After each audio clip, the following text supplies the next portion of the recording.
terjadi pertikaian soal siapa yang merawat dan mempersiapkan pemakaman jenazah Rasulullah. Detik-detik terakhir hayat Nabi Muhammad SAW tiba dikala beliau berbaring di pangkuan istrinya, Siti Aisyah radhiyallahu anhu. Agak lain dari itu, menurut Imam Ahmad bin Hanbal dalam Masnadnya jilid 2 dan menurut At-Tabari dalam Zakairul Ukhbah, beliau wafat di atas pangkuan Sayyidina Ali bin Abi Thalib. Ucapan terakhir yang keluar pada detik kemangkatan beliau ialah Ar-Rafiqul A'la minnal Jannah. Ada yang mengatakan beliau wafat pada bagian akhir bulan Syafar tahun 11 Hijriah. Ada pula sejarawan yang menyebutkan permulaan Rabiul Awal sebagai hari wafat beliau. Pemakaman. Al-Hamid Al-Husaini dalam bukunya berjudul Sejarah Hidup Imam Ali bin Abi Thalib radhiyallahu anhu menulis pada saat wafatnya Rasulullah, Ali bin Abi Thalib adalah orang pertama yang segera turun tangan untuk merawat dan mempersiapkan pemakaman jenazah manusia terbesar di dunia yang paling dicintai dan dikaguminya itu. Untuk pertama kali kaum muslimin menghadapi cara pemakaman jenazah orang yang paling mereka hormati dan mereka cintai sebagai pemimpin agung. Tata cara yang direncanakan untuk memakamkan jenazah suci itu ternyata banyak menimbulkan perbedaan pendapat di kalangan kaum muslimin, terutama mengenai problema siapa yang berhak memandikan, siapa yang berhak menurunkan ke liang lahat, dan lain sebagainya. Tentang di mana jenazah suci akan dikebumikan juga menimbulkan perbedaan pendapat di kalangan para sahabat. Sebagian menuntut supaya jenazah Rasulullah SAW dimakamkan di Makkah. Sebagai alasan dikatakan di kota itulah beliau dilahirkan. Sebagian lain menuntut supaya jenazah beliau dimakamkan di Madinah, di pemakaman Buhai, dengan alasan agar beliau bersemayam bersama-sama pahlawan syahid yang gugur dalam perang Uhud. Akhirnya perbedaan pendapat ini dapat disudahi setelah Abu Bakar radhiyallahu anhu mengumumkan bahwa dia mendengar sendiri penegasan Rasulullah SAW. Semua nabi dimakamkan di tempat mereka wafat. Berdasarkan itu, bulatlah mereka memakamkan jenazah Nabi Muhammad SAW di rumah beliau di Madinah. Tentang masalah siapa yang akan mengimami sholat jenazah secara berjamaah juga terdapat pertikaian. Pertikaian itu terjadi karena hal itu dipandang suatu kehormatan yang sangat tinggi bagi seorang yang bertindak selaku imam sholat jenazah bagi manusia agung seperti Nabi Muhammad SAW.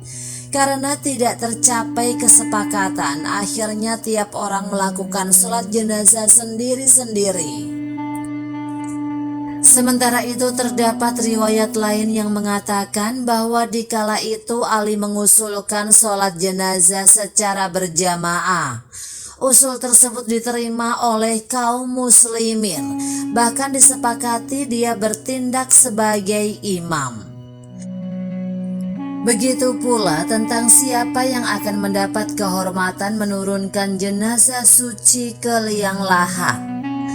Abbas bin Abdul Muthalib, paman Rasulullah SAW, mengusulkan supaya Abu Ubaidah bin Al-Jarrah saja yang menurunkan ke liang lahat. Sebagai alasan dikemukakan bahwa dia sudah biasa menggali lahat dan mengebumikan orang-orang Makkah. Ali bin Abi Thalib berpendirian lain. Dia mengusulkan agar Abu Talha al-Ansyari saja yang turun ke liang lahat. Alasannya senada dengan paman Rasulullah Shallallahu Alaihi Wasallam, hanya kotanya yang lain. Dia sudah biasa menggali lahat dan memakamkan orang-orang Madinah. Setelah melalui pertukaran pendapat beberapa lamanya, akhirnya terdapat saling pengertian dan Abu Talha mendapat kehormatan menggali liang lahat.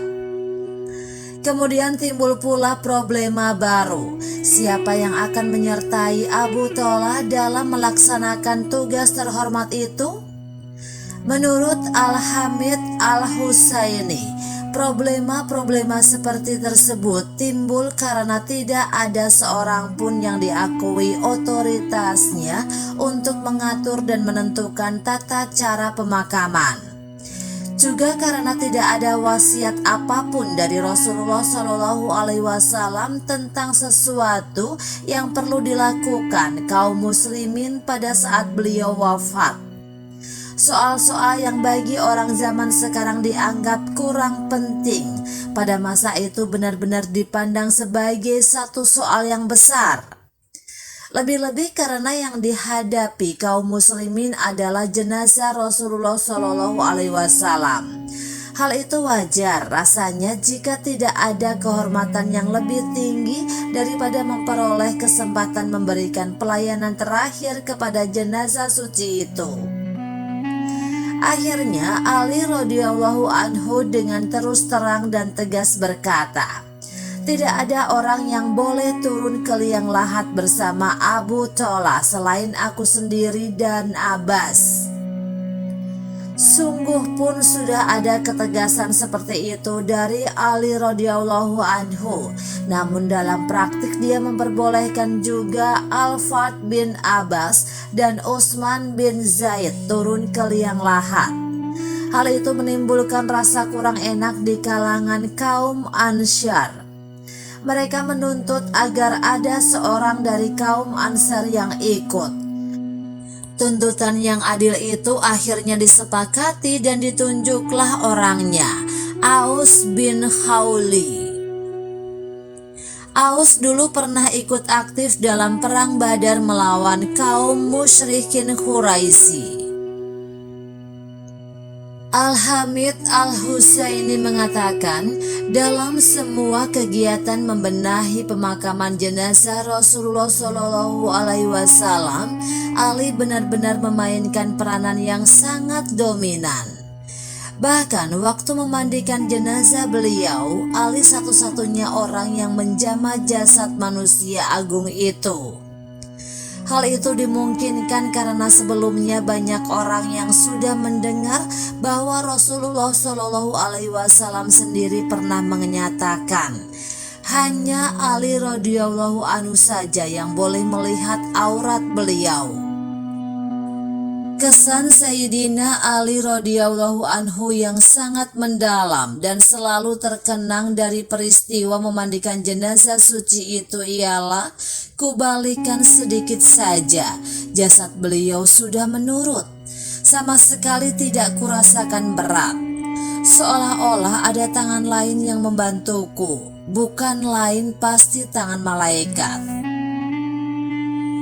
Riwayat lain mengatakan bahwa yang memandikan jenazah Rasulullah Shallallahu Alaihi Wasallam bukan hanya Ali radhiyallahu anhu, tetapi juga Abbas bin Abdul Muthalib serta dibantu oleh dua orang putranya yang bernama Al-Fat dan Hutsam, di samping Usamah bin Zaid.